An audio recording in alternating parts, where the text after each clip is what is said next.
Hello everyone, it's April 8th, and I haven't addressed you in a while, and now with so many working at home, I don't see many of you, period. I liked our busy office, but as we all know, now is not the time to be crowded together. I'm speaking to you from Melton, where I'm spending about half my time. Otherwise, I'm safer at home with Cindy, but like you working at home, I'm still totally connected. We've now moved well over half our office staff home and are moving more this week. It's an unprecedented time. Despite this pandemic, we had a decent March in terms of freight levels. We made a decent profit, but that's about to change. We're also closing Torque at the end of today. While Brett and the gym users have been meticulous about wiping down equipment, I think it's best to keep practicing social distancing. I also know that exercise is exactly what you're supposed to be doing now, but you'll have to do it at home. I believe Brett's working on some home exercises for everyone. We'll open up the gym as soon as we can, probably when the governor ends the safer at home order.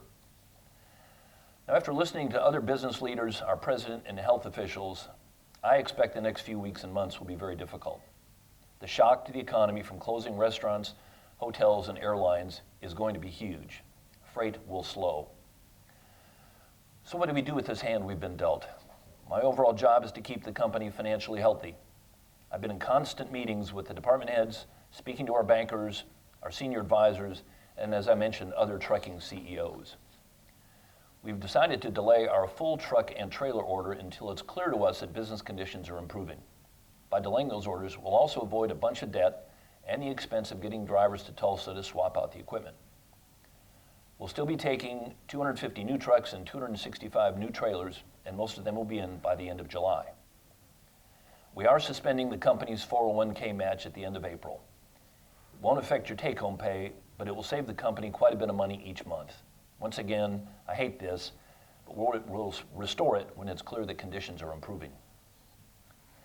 And while I believe we've always watched our money, I'm meeting with every department head this week to try and carve out any unnecessary expense while keeping our equipment safe.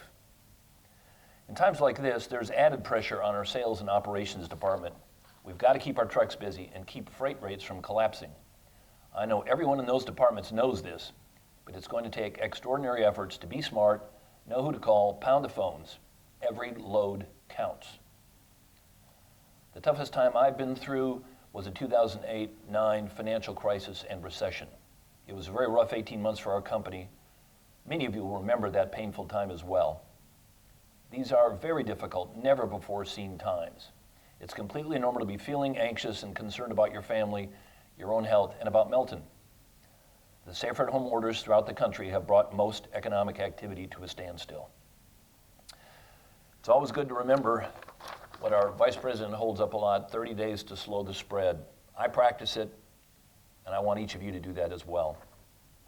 Remember, while this is a serious virus, a huge percentage of the population will not know they were infected, or if infected, will recover easily.